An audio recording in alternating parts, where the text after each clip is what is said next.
میرے مولا مولا مولا میرے مولا مولا مولا مولا مولا۔ بسم اللہ الرحمن الرحیم۔ السلام علیکم ورحمۃ اللہ۔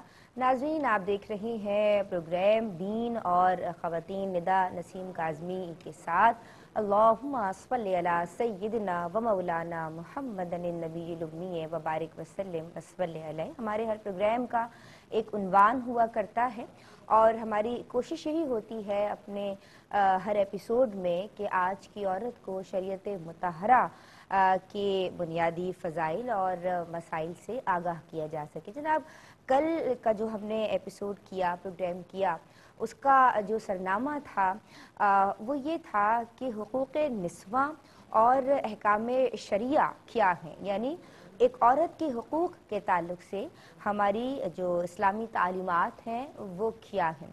آج کل دیگر اگر ہم ادیان کی بھی بات کریں اور اپنے مذہب کی بات کریں، بلکہ چلیں تھوڑا بیک گراؤنڈ میں جاتے ہیں، جیسے ہم نے کل بات کی، وہ یہ کی جناب کہ اسلام سے قبل دیگر معاشروں میں یونانی، مصری اور اگر فارسی تہذیب دیکھی جائے جناب تو عورت کے ساتھ غیر انسانی سلوک کیا جاتا، معصوم کلیوں کو مسل دیا جاتا۔ ایک عورت کو اگر اہل عرب کی بھی بات کی جائے تو انہیں باندھی کسی حیثیت دی جاتی تھی، نہ ان کے عائلی حقوق، نہ ان کے معاشی حقوق، نہ ان کے معاشرتی حقوق، نہ کوئی سماجی حق، نہ حق وراثت اور نہ ہی کوئی دیگر حق۔ جینے کا حق ہی بس ایک رہ گیا تھا، اور وہ بھی ان کا جب دل چاہتا تھا ان سے چھین لیا کرتے تھے۔ ایک ایک آدمی جو ہے وہ کئی طلاقیں اور کئی 100 نکاح ایک ہی عورت سے کر لیا کرتا تھا، جب چاہتا نکاح، جب چاہتا اسی کو طلاق دیتا، یعنی اس کو کھیل بنا لیا تھا انہوں نے۔ پھر جناب اسلام کے حوالے سے ہم نے بات کی کہ حضور صلی اللہ علیہ وآلہ وسلم کی تعلیمات یا جو اسلام کا پیام جہاں فضا ہے وہ خواتین کو یا طبقہ نسواں کو ذلت و خواری کے اندھیروں سے نکال کے اجالوں کی سمت لے آیا، اور پھر خواتین نے جو ہے وہ بہت آزادی کے ساتھ سانس لی۔ ان کو زندگی میں اپنی حیثیت یا اسلامی تعلیمات نے معاشرے سے اس کی حقیقی پہچان کرائی، اور الگ الگ حیثیتوں میں جو ہے وہ اس کے حقوق واضح کیے کہ ایک ماں ہے تو اس کے یہ حقوق ہیں، ایک بہن ہے تو اس کے یہ حقوق ہیں، اس کے یہ معاشرے میں حیثیت ہے، پھر ایک بیوی کے حقوق، پھر ایک بیٹی کے حقوق۔ جناب تو انفرادی طور پہ ایک عورت کو اتنی حیثیت دینا، یہ بھی اعجاز جو ہے یہ ہمارے اسلام ہی کا ہے۔ پھر ہم نے جب کل ان جنرل بات کی حقوق کے تعلق سے، تو آج میں چاہوں گی کہ جو شریعت مطہرہ نے، جو ہمارے دین اسلام نے، اس پیارے دین نے عورت کو حقوق دیے ہیں، جیسے حق وراثت ہے، حق خلا ہے، حق مہر ہے، اس تعلق سے آج بات کی جائے۔ پھر عورت کے حوالے سے ہم نعرے تو بہت لگاتے ہیں کہ حقوق نسواں جو ہے، اور آزادی اظہار کے جو ہے حوالے سے بھی اس نام پر بھی فریب دے کے عورت کو نہ جانے کون کون سی جانب لے کے جایا جا رہا ہے۔ مغربی تہذیب کا جو غلغلہ ہے اس کے لیے تو انا للہ و انا الیہ راجعون، ہم سب سمجھ ہی نہیں رہے ہیں اور ایک اس دوڑ کے پیچھے بس لگے ہوئے ہیں، اس دوڑ میں لگے ہوئے ہیں۔ لیکن ہم سب کو سمجھنا ہے اور سمجھانے کے لیے ہم یہاں بیٹھے ہیں جناب کہ اسلامی اقدار کیا ہیں، آج کی عورت کو کیسا ہونا چاہیے، اس کی حیثیت کیا ہے، وہ کہیں بھی کسی بھی طور نہ سمجھے کہ اسلام تنگ نظر ہے۔ بڑی وسعت نظری کے ساتھ ایک عورت کو اس کے حقوق دیے جا رہے ہیں۔ آج اس حوالے سے کلام ہو رہا ہے جناب۔ ہماری جو مہمان اسکالرز ہیں وہ اس تعلق سے ہم سب کی عورت کا احترام، اس پہ بھی آج ہم بات کریں گے، ہم سب کی رہنمائی فرمائیں گی۔ میری پہلی مہمان اسکالر ماشاءاللہ اللہ تبارک و تعالیٰ نے انہیں بے حد نوازا ہے، اور میں بڑی خوش نصیبی سمجھتی ہوں اپنے لیے ایسے مہمانوں کا انٹروڈکشن کروانا کہ جو ینگسٹرز میں سے ہوں اور ماشاءاللہ اتنے قابل فخر ہوں۔ تو بہت اچھا بولتی ہیں، ہم ان پہ بڑا ناز کرتے ہیں۔ عالمہ صفا فاطمہ ہمارے ساتھ ہیں۔ السلام علیکم۔ وعلیکم السلام۔ آپ خیریت سے ہو؟ اللہ کا برکت۔ ہماری جو دوسری مہمان اسکالر ہیں ماشاءاللہ آپ بھی نوجوان نسل کا ایک بہت پر اعتماد نام، بہت ہونہار نام، اور ہم ان سے بہت کچھ سیکھ رہے ہیں اور بہت دعا ہمیشہ ان کے لیے میرے دل سے نکلتی ہے، آپ سب کے دل سے نکلتی ہے۔ عالمہ سعدیہ سعید میری دوسری مہمان ہیں۔ السلام علیکم۔ وعلیکم السلام۔ آپ کیسے ہو؟ اللہ کا شکر۔ خیریت سے۔ ناظرین، ہم سب کی خوش نصیبی ہے کہ ہمارے پروگرام کا سیگمنٹ ہوا کرتا ہے کہ مفتیان کرام آن بی پر براہ راست ہم سب کی رہنمائی فرمایا کرتے ہیں. آج بھی مفتی صاحب ہم سب کی رہنمائی کے لیے یہاں آن بی پر موجود ہیں اور ہم سب ان سے سیکھ رہے ہیں. کل بھی انہوں نے بہت اچھی طریقے سے ہمیں ایک عورت کا اسٹیٹس، ایک عورت کا مقام و مرتبہ قبل از اسلام کیا تھا، پھر بعد از اسلام کیا ہوا، اہل عرب پہلے کس نگاہ سے دیکھتے تھے، اور اب ایک عورت کو جو وقار حاصل ہے مختلف حیثیتوں میں. تو اس حوالے سے بہت خوشی بھی ہوئی اور ہم نے ان سے بہت کچھ سیکھا. آج بھی ایک عورت کے حق کے حوالے سے، حقوق کے حوالے سے بات ہوگی، ہم ان سے سیکھیں گے. سلامت کرتے ہیں مفتی محمد شاہد مدنی صاحب. السلام علیکم حضرت. وعلیکم السلام ورحمۃ اللہ آپ وبرکاتہ. خیریت سے ہیں؟ جی الحمدللہ. ٹھیک ہے. بات ہو رہی ہے کہ اسلام جو ہے وہ عورت کی تکریم کی بات کرتا ہے. اسی نے عورت کو معاشرے میں اپنی پہچان دلوائی، جسے پہلے باندی اور غلام سمجھا جاتا تھا. آپ عورت کے احترام کے حوالے سے ہمیں سمجھائیے عالمہ صفا فاطمہ کہ قرآن و حدیث ہماری کیا رہنمائی فرماتے ہیں. اعوذ باللہ من الشیطان الرجیم، بسم اللہ الرحمن الرحیم. دیکھیں، اسلام کے احکام پر کا جب ہم مطالعہ کرتے ہیں تو معلوم ہوتا ہے کہ ہر وہ طبقہ جو کمزور ہے، فطری طور پر ہو یا معاشرتی طور پر ہو، تو اس کو دین اسلام ایک خاص اہمیت عطا فرماتا ہے. یہی وجہ ہے کہ خواتین کے بکثرت فضائل بھی قرآن و حدیث نے بیان فرمائے کہ ایک اچھی عورت کی کیا نشانیاں ہوتی ہیں. اس کے متعلق بھی قرآن و حدیث ہماری رہنمائی کرتا ہے، اور ان کے حقوق کیا ہیں اس کے متعلق بھی مفصل احکامات بیان فرمائے گئے ہیں. قرآن کریم میں سورہ نساء میں اللہ تبارک و تعالی نے نیک عورتوں کی پہچان بیان فرمائی، فالصالحات قانتات حافظات للغیب، کہ نیک عورتوں کی پہچان یہ ہوا کرتی ہے کہ وہ اپنے شوہر کی فرما برداری کرنے والی، قانتات یعنی فرما برداری کرنے والی ہوتی ہیں، اور ان کی غیر موجودگی میں اپنے مال کی اور آبرو کی حفاظت کرنے والی ہوا کرتی. اسی طرح جب ہم پردے کے احکام کو دیکھتے ہیں تو قرآن و حدیث میں جہاں بھی کہیں پردے کے احکامات بیان فرمائے گئے ہیں تو وہ یقیناً عورت کے حسن کی اور اس کی عزت کی حفاظت کے لیے ہی بیان کیے گئے ہیں. اسی طرح جب ہم اجر و ثواب کے اعتبار سے خواتین کا معاملہ دیکھتے ہیں تو جس طرح مردوں کے لیے اجر و ثواب اللہ تبارک و تعالی نے مقرر فرمایا، اسی طرح خواتین کو بالکل برابر اجر و ثواب میں رکھا گیا، اور مسلمان یا مومنین مردوں کے ساتھ عورتوں کا ذکر فرمایا، صدقات دینے والے اور اسی طرح نیک امور سر انجام دینے والے، اللہ سے ڈرنے والے جو مرد ہیں ان کے ساتھ ساتھ خواتین کا ذکر فرمایا، اور دونوں کے اجر و ثواب کو ایک ساتھ بیان فرمایا، اور فرمایا وَأَعَدَّ اللَّهُ لَهُمْ مَغْفِرَةً وَأَجْرًا عَظِيمًا، کہ اللہ تبارک و تعالی نے ان کے لیے اجر اور عظیم اجر تیار کر رکھا ہے. اسی طرح جب ہم نبی کریم صلی اللہ علیہ وآلہ وسلم کی احادیث کا مطالعہ کرتے ہیں تو معلوم ہوتا ہے نبی پاک صلی اللہ علیہ وآلہ وسلم نے خواتین کے متعلق اچھی وصیت کرنے کا مردوں کو حکم ارشاد فرمایا. بلکہ ایک مقام پر نبی پاک صلی اللہ علیہ وآلہ وسلم روایت فرماتے، یعنی حکیم بن معاویہ رضی اللہ تعالیٰ عنہ سے روایت ہے کہ آپ کے والد نے سرکار علیہ الصلوۃ والسلام کی بارگاہ میں سوال کیا کہ عورتوں کے حقوق کیا ہیں، یعنی ان کے حقوق کس طرح سے ادا کیے جائیں. نبی پاک صلی اللہ علیہ وآلہ وسلم نے فرمایا کہ جب خود کھاؤ تو ان کو بھی کھلاؤ، جب خود پہنو تو ان کو بھی پہناؤ، اور ان کے چہرے پر ضرب نہ لگاؤ، اور ان کو برا نہ کہو، اور ان کو نہ چھوڑو مگر گھر میں، یعنی جب ان سے ناراضگی کا معاملہ ہو تو ان کو گھر سے نہ نکال دیا جائے بلکہ ان کو گھر میں ہی رکھا جائے، اور اس انداز میں ان کو نصیحت کی جائے اور اپنی ناراضگی کا اظہار کیا جائے تاکہ یہ راہ راست پر، اگر غلطی پر ہیں تو راہ راست پر آ جائیں. اسی طرح ہم دیکھتے ہیں کہ نبی پاک صلی اللہ علیہ وآلہ وسلم کی ازواج مطہرات جن میں ام سلیم رضی اللہ تعالی عنہا بھی شامل ہیں، اور اونٹ پر سواری کر رہی ہیں تو اونٹ ہانکنے والا جبکہ تیزی سے، مطلب ہانکنے والا جب لے کر جا رہا ہے اونٹ کو ہانکتے ہوئے، تو سرکار نبی مکرم صلی اللہ علیہ وآلہ وسلم نے ارشاد فرمایا ای انجشۃ رویدن سوقق بالقواریر، کہ اے انجشہ شیشوں کو آہستہ سے لے کر جاؤ، کہ عورتوں کی نزاکت کی طرف بھی اشارہ فرمایا کہ یہ نازک ہیں، فطری طور پر ان کی خلقت میں نزاکت رکھی گئی ہے، لہٰذا ان کو کہیں اذیت نہ ہو اونٹوں کے تیز چلنے سے. تو وہاں بھی سرکار علیہ الصلوۃ والسلام خواتین کی نزاکت کا احساس کرتے ہوئے یہ حکم بیان فرما رہے ہیں.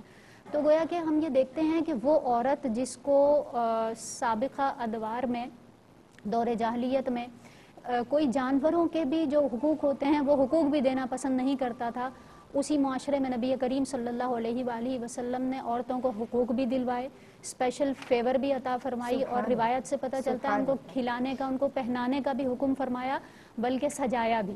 سرکار علیہ الصلوۃ والسلام حضرت فاطمہ، حضرت عائشہ رضی اللہ تعالی عنہا کو باقاعدہ طور پر ہار عنایت فرمایا، اور حضرت فاطمہ رضی اللہ تعالی عنہا کی دلجوئی کے لیے آپ کو کنگن اور ہار عطا فرمایا، تاکہ وہ اپنی زینت کا بھی جو ہے وہ اہتمام کر سکیں کہ ضروریات زندگی تو پوری کرنی ہی ہیں، لیکن اس کے ساتھ ساتھ ان کی ان تمام چیزوں کا بھی خیال رکھا جائے۔ سبحان اللہ، سبحان اللہ۔ وہ عورت کے آج کی عورت اگر پڑھنا بھی شروع کرے کہ کیا غیر انسانی سلوک گزشتہ ادوار میں یا دیگر تہذیبوں میں، دیگر معاشروں میں عورت کے ساتھ ہوتا تھا قبل از اسلام، تو اس کے رونگٹے کھڑے ہو جاتے ہیں۔ کل بھی اس حوالے سے کلام ہوا اور آج بھی نشاندہی ہوئی۔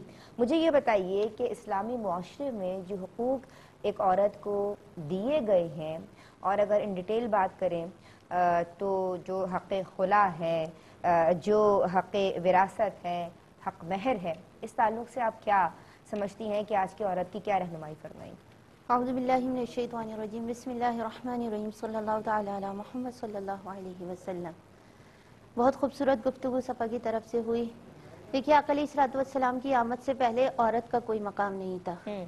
جب آقا علیہ الصلوۃ والسلام اس دنیا میں تشریف لائے تو عورتوں کو 4 حیثیتوں سے نوازا: ماں، بیوی، بہن، بیٹی، اور پھر ہر ایک کی الگ الگ خصوصیت، اہمیت بتا دی کہ کس کی کیا اہمیت ہے، کہ ماں کے قدموں تلے جنت، بیوی کو شوہر کے آدھے ایمان کا محافظ، بہن کو بھائی کے لیے غیرت، اور بیٹی کو رحمت قرار دیا۔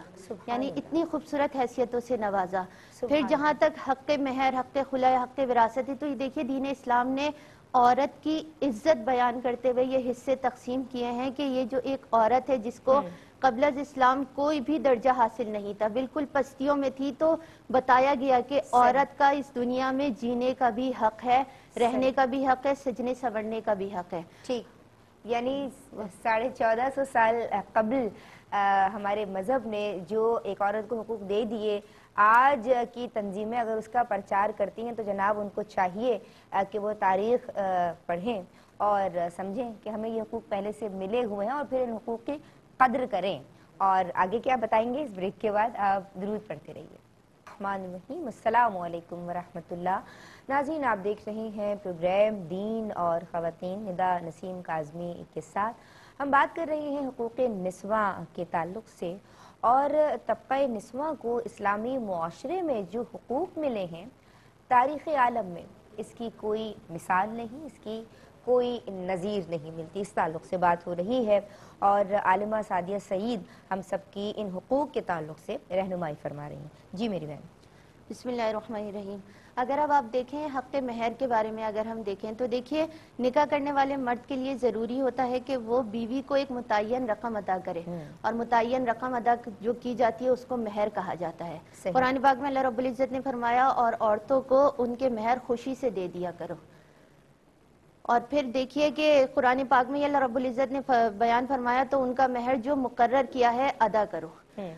اب یہ جو مہر کی بات ہے تو دیکھیے ایک عورت، ایک لڑکی جب اپنا گھر بار چھوڑ کر آتی ہے تو یہ عورت کی دل جوئی کے لیے رکھا گیا ہے کہ گو کے مرد کے اوپر اس کا نان نفقہ ہر چیز لازم ہے کہ وہ دے گا، لیکن یہ حق مہر ایک اضافی رقم ہے کہ اس عورت کی دل جوئی کے لیے مرد ادا کرتا ہے، اور یہ عورت کا حق ہوتا ہے کہ یہ وہ جو حق مہر ہے رکھوایا گیا ہے۔ اب اس کی بھی مختلف صورتیں ہیں، اگر ہم سرسری لے لیں تو ایک مہر معجل ہے، ایک معجل ہے کہ ایک معجل کے آپ نے ایک مقررہ تاریخ رکھوائی، اور معجل یہ کہ فی الفور ادا کیا جائے وہ مہر۔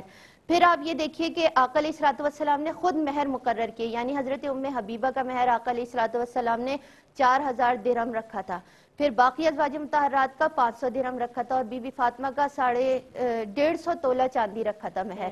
یعنی آقا علیہ الصلوۃ والسلام نے اتنی خوبصورت عورت کی عزت اور عصمت بتائی کہ جب وہ رخصت ہو کر آئے گی تو سمجھ لیجئے کہ یہ ایک عورت کو پروٹوکول دینے والی بات ہے کہ الگ سے یہ اضافی چیزیں جو ادا کی جائے اس کو۔ پھر دوسری بات حق خلا کی آپ نے بات کی، تو دیکھیے جس طرح مرد کو طلاق کا حق دیا گیا ہے تو عورت کو بھی ساری زندگی کسی عذاب میں رہنے یا اس کی زور زبردستی اگر مرد کی طرف سے ہو کہ اس کو مارنا پیٹنا رہتا ہو تو عورت کے لیے بھی اس حق کو خالی نہیں چھوڑا گیا، بلکہ اسے خلا کا حق دیا گیا ہے کہ اگر بہت سیریس ایسی کوئی کنڈیشن آ جاتی ہے کہ بالکل بھی گزارا جائز نہیں ہے کہ کوئی بھی صورت دیکھ لی جائے کہ اس صورت سے عورت نہیں اب رہ سکتی اس گھر میں، تو اس کو خلا کا حق دیا گیا ہے کہ جو اس نے مہر لیا اس کو واپس کر کے وہ خلا لے سکتی ہے. یعنی ہمیشہ محکوم رہنے کی اس کو ضرورت نہیں ہے، لیکن دیکھا یہ جائے، کیونکہ بعض لوگ بہت چھوٹی چھوٹی معاملات پہ کہتے ہیں ہم خلا لے لیں، تو خلا نہیں لیا جائے بلکہ اس معاملے کو حل کرنے کی کوشش کی جائے. لیکن پھر بھی اگر کوئی ایسا معاملہ ہے کہ نہیں حل ہو رہا تو پھر خلا لیں، بے وجہ خلا نہیں لیجیے. پھر تیسری بات آپ نے وراثت کی تو دیکھیے قرآن پاک میں اللہ رب العزت نے اصحاب فرائض کے حصے متعین جو تھے ان کا ذکر کر دیا، یعنی وہ 12 ہیں. اور عورت کی عزت کا اندازہ ہمیں یہاں سے پتہ چلتا ہے کہ دیکھیے 12 حصوں میں سے 4 مردوں کے اور 8 خواتین کے حصے رکھے گئے. تو جب حق وراثت میں خلا کا حق ہے، حق مہر ہے، مختلف بچوں کی تربیت کا حق ہے، یہ اتنے اہم حقوق ہیں جو عورت کو آقا علیہ الصلوۃ والسلام کی آمد کے بعد نصیب ہوئے. اگر آقا علیہ الصلوۃ والسلام تشریف نہیں لاتے تو آج عورت انہی پستیوں میں جی رہی ہوتی. تو خدا را شکر گزار ہوئیے کہ ہمیں اتنی بلند عظمتیں ملی ہیں کہ ہمیں ہر دم اس رب کا اور آقا علیہ الصلوۃ والسلام کے شکر گزار ہونا چاہیے کہ آپ کی بدولت ہی، آپ کے صدقے سے ہی ہمیں یہ سب کچھ نصیب ہوا. سبحان اللہ، ماشاء اللہ. مفتی محمد شاہد مدنی صاحب کی سمت ناظرین ہم جا رہی ہیں، اور مفتی صاحب عورت کے حقوق کے تعلق سے میری دونوں عالمات کی جانب سے بہت عمدہ گفتگو رہی. میں چاہتی ہوں کہ ان حقوق کے تعلق سے آپ بھی ہم سب کی رہنمائی فرمائیے. اور یہ جو ایک سلسلہ ہے جہیز کا، کیا اس تعلق سے آپ کیا فرماتے ہیں؟ کیا یہ بھی ایک عورت کا حق ہے؟ الحمدللہ الذی وحدہ والصلاة والسلام علی من لا نبی بعدہ، اما بعد فاعوذ باللہ من الشیطان الرجیم، بسم اللہ الرحمن الرحیم.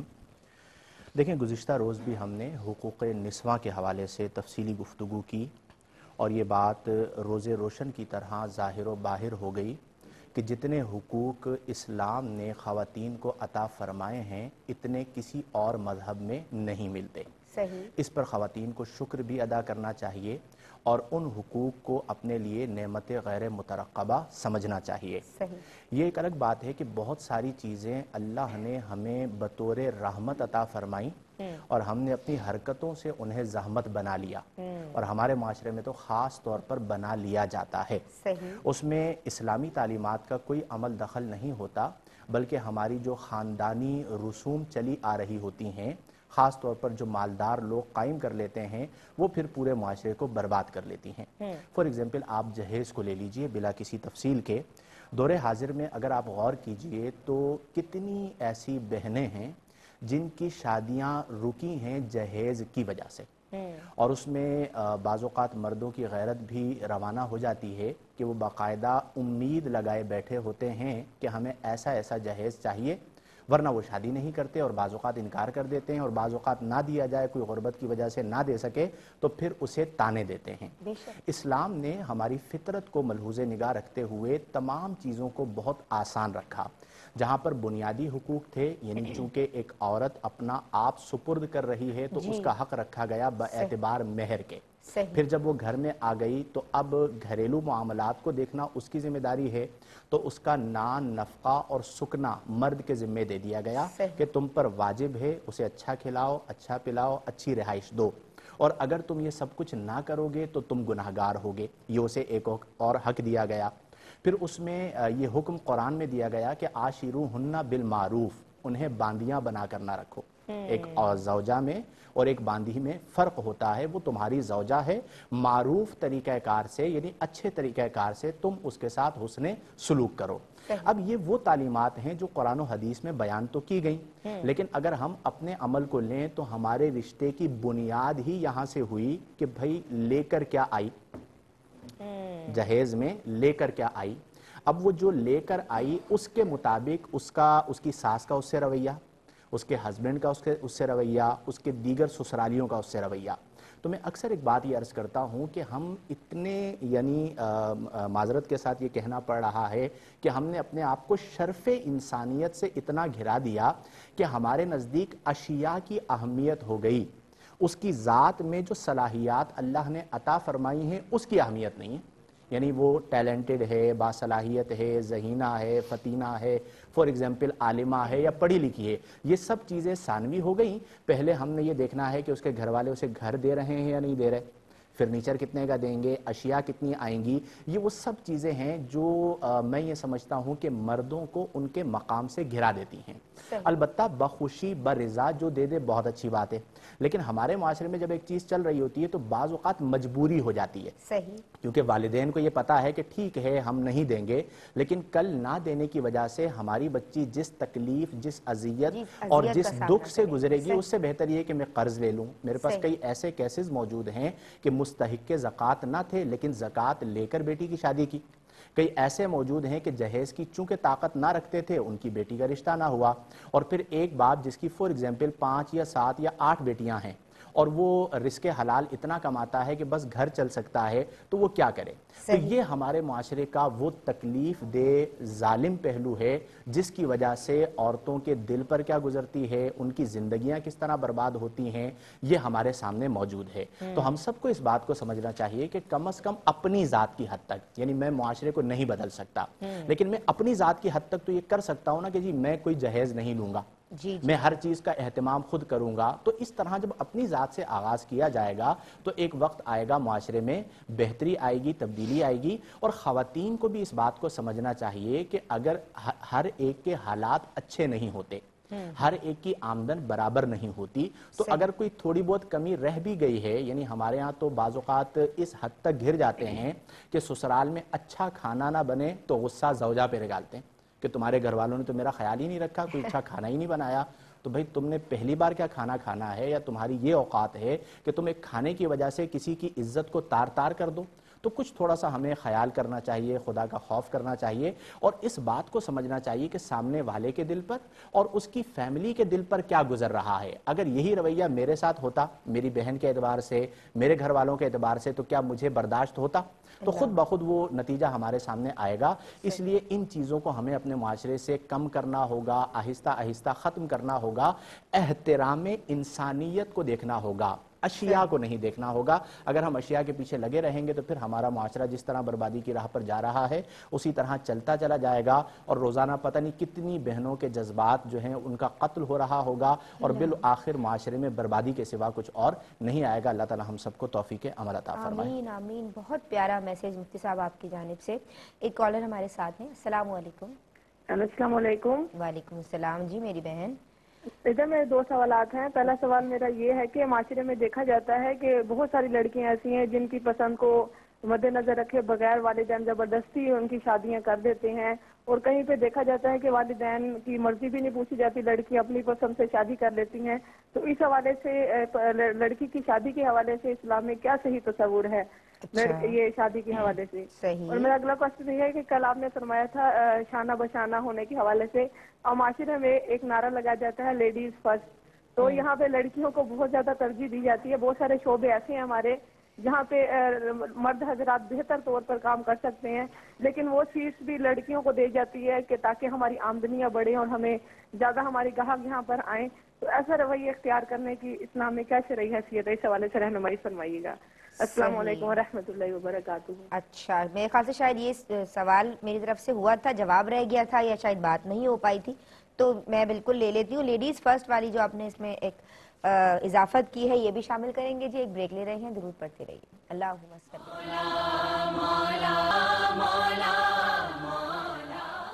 بسم اللہ الرحمن الرحیم. السلام علیکم ورحمۃ اللہ. ناظرین آپ دیکھ رہی ہیں پروگرام دین اور خواتین, ندا نسیم کاظمی کے ساتھ. آج بات ہو رہی ہے خاتون کے حقوق کے تعلق سے.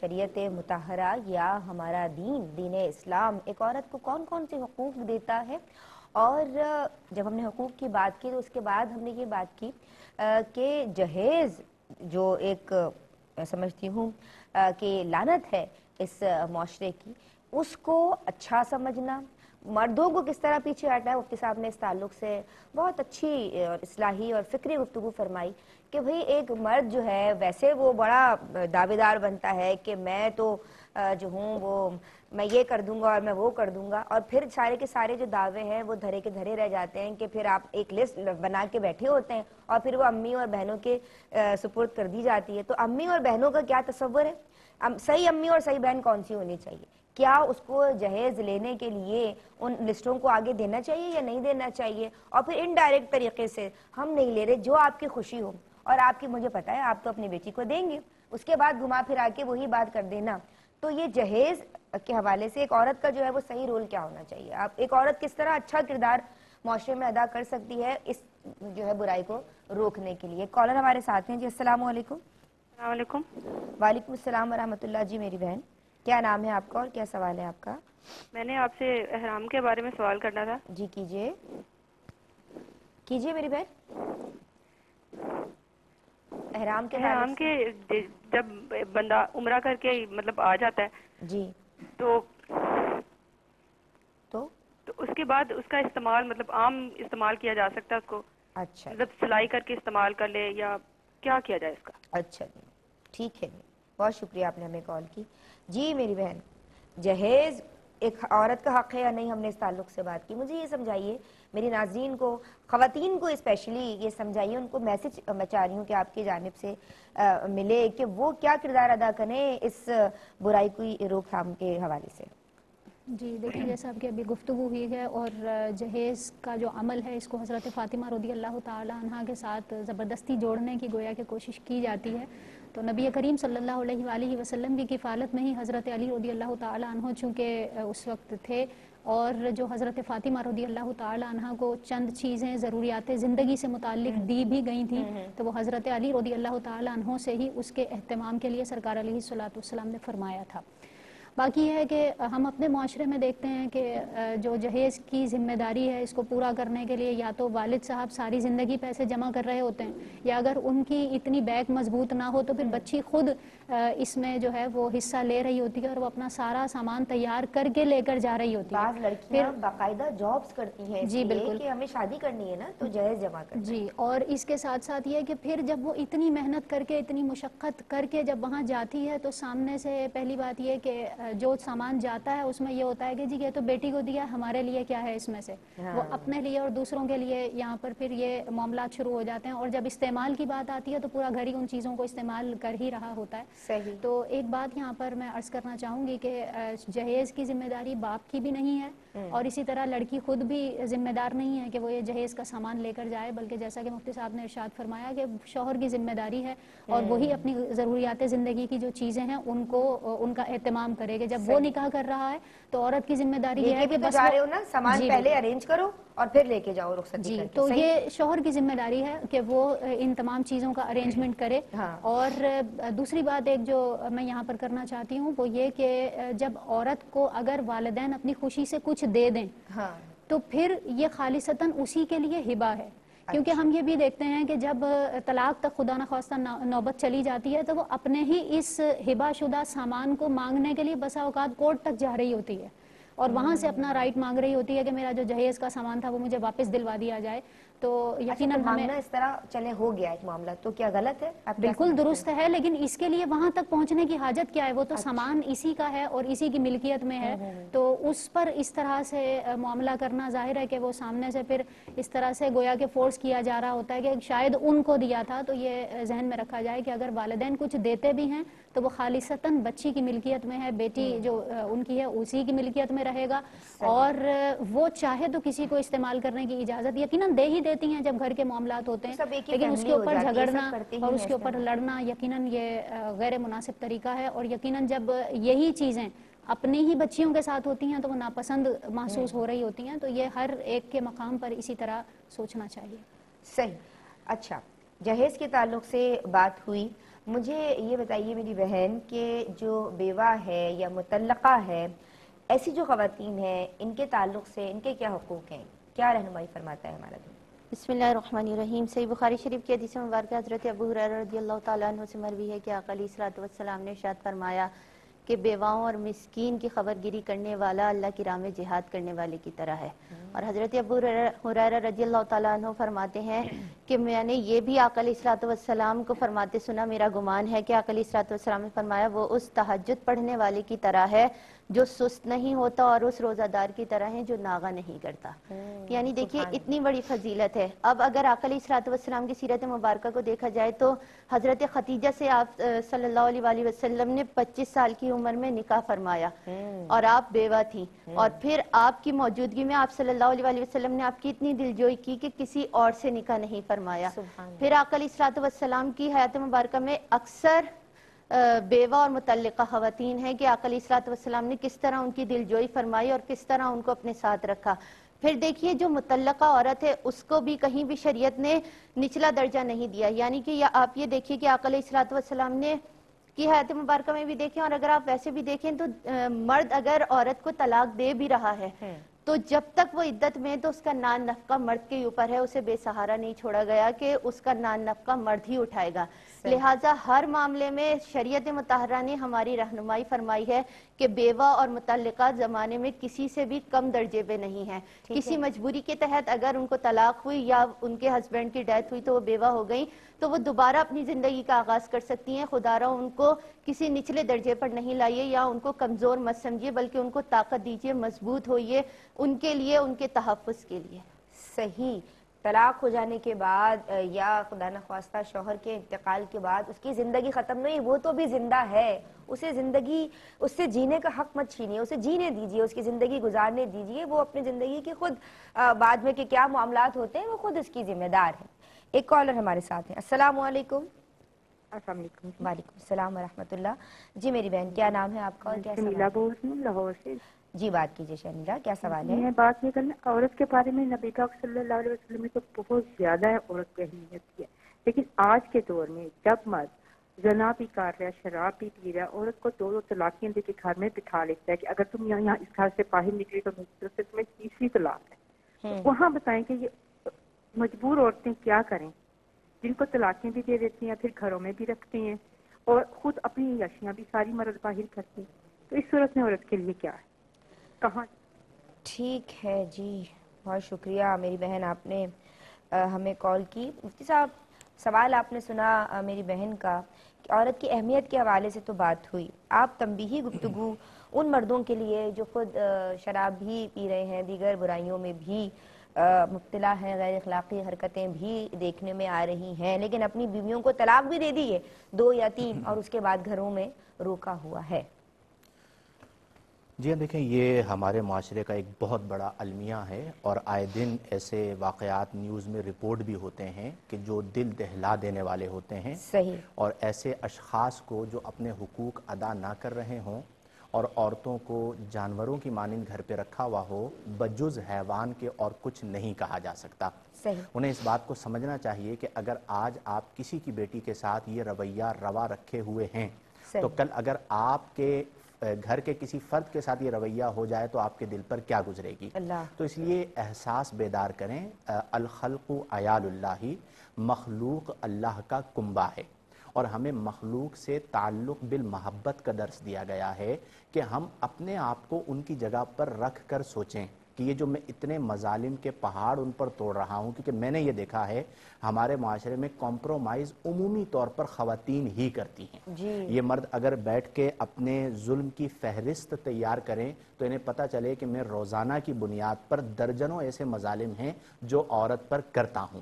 تو اللہ سے ڈرنا چاہیے, رب تعالیٰ سب کا مالک ہے, at the day of judgement سب نے جواب دہ ہونا ہے. کہیں ایسا نہ ہو کہ ہمارا یہ عمل بلی کو قید کیا تو اللہ نے اس عورت کو جہنم میں داخل فرما دیا. بخاری کی حدیث ہے کہ اس نے بلی پر ظلم کیا اور بلی مر گئی.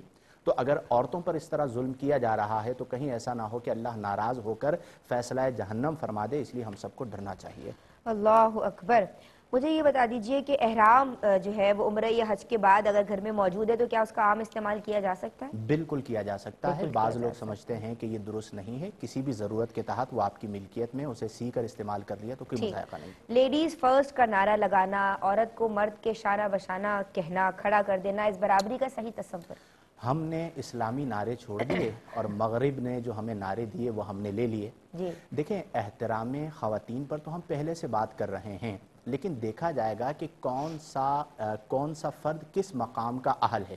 اب جانور کو ذبح کرنا ہے لیڈیز فرسٹ, عمل کرا کے دکھائیے جی، اس کے اوپر کیسے عمل کرائیں گے؟ تو جس کا کام اسی کو ساجے، دیکھنا چاہیے کہ کس کے لیول کا کیا کام ہے۔ مردوں کے اپنے کام ہیں، خواتین کے اپنے کام ہیں، کچھ انہی مقاصد فاسدہ کی بنا پر اس نعرے کو استعمال کرتے ہوئے جو کام مرد کر بھی سکتے ہیں وہ انہیں نہیں دیا جاتا، خواتین کو دیا جاتا ہے۔ ہر ذی عقل اس کا معنی سمجھ سکتا ہے کہ کس مقصد کے لیے کیا گیا، اس لیے مطلقاً اسلامی نعرہ نہیں ہے۔ خواتین کا احترام بالکل پہلے ہے، اور ہمارے یہاں کیا جاتا ہے کہ بعض اوقات لائن چل رہی ہے، خواتین آ گئی، انہیں پہلے موقع دے دیا جاتا ہے، وہ ایک الگ بات ہے، یہ بھی احترام ہے نا؟ جی ہاں، لیکن اس نعرے کا غلط استعمال جو ہوتا ہے وہ غلط نہیں ہے جی۔ اچھا، شادی کا صحیح تصور کہ لڑکیاں اگر پسند کی شادیاں نہیں کریں، زبردستی ان کی شادیاں ہو رہی ہیں، یہ تصور دوسرا، لڑکیاں اماں ابا سے پوچھ ہی نہیں رہی، خود ہی شادیاں کر لیں، یہ کیا؟ دیکھیں، شادی چونکہ پوری عمر گزارنی ہے، اگر کسی سے مزاج نہیں ملتا تو ایک گھنٹہ گزارنا مشکل ہو جاتا ہے، تو وہ اپنی زندگی کے 40 50 یا 60 سال کیسے گزارے گی؟ اس میں والدین کو بھی چاہیے اور بچوں بچیوں کو بھی چاہیے کہ وہ باہمی رضامندی سے اچھا فیصلہ کریں۔ البتہ جو شادی کی بنیاد ہے وہ زوجین کی رضامندی ہے، یعنی لڑکے اور لڑکی کی رضامندی، تو گھر والوں کو بھی چاہیے کہ اسی کو فوقیت دیں اگر کوئی مانع نہ ہو۔ ہمارے یہاں بعض اوقات اسے بالکل نہیں دیکھا جاتا اور یک طرفہ فیصلہ کر دیا جاتا ہے، جس کی وجہ سے دونوں کی زندگی شادی کے بعد اجیرن ہو جاتی ہے، تو اس لیے دونوں کی رضا کو پیش نظر رکھنا چاہیے۔ بہت شکریہ مفتی صاحب، آپ کا عالمات میں آپ دونوں کی بہت مشکور ہوں، ممنون ہوں، بہت اچھی گفتگو رہی آپ دونوں کی جانب سے بھی۔ ناظرین، آپ لوگوں کا بہت شکریہ، میں نے کوشش کی کہ آج کے تمام سوالات شامل کیے جا سکیں، اور وقت کے دامن میں اتنی گنجائش نہیں کہ مزید کلام ہو، بس اتنی سی بات کہ دین اسلام خواتین کو اندھیروں سے اجالوں کی سمت لایا ہے، تو ہمیں اس طبقے کو اسپیشلی اللہ کا جتنا شکر ہو سکے ادا کیجئے، بلکہ کوشش کیجئے کہ ڈیلی شکرانے کے نوافل ادا کریں کہ ہم اس مذہب کے پیروکار ہیں کہ جس میں خاتون کو بہت عزت ملی ہے، اس کو اس کے حقوق ملے ہیں انفرادی حیثیتوں میں بھی۔ میری جانب سے فی امان اللہ، السلام علیکم ورحمۃ اللہ۔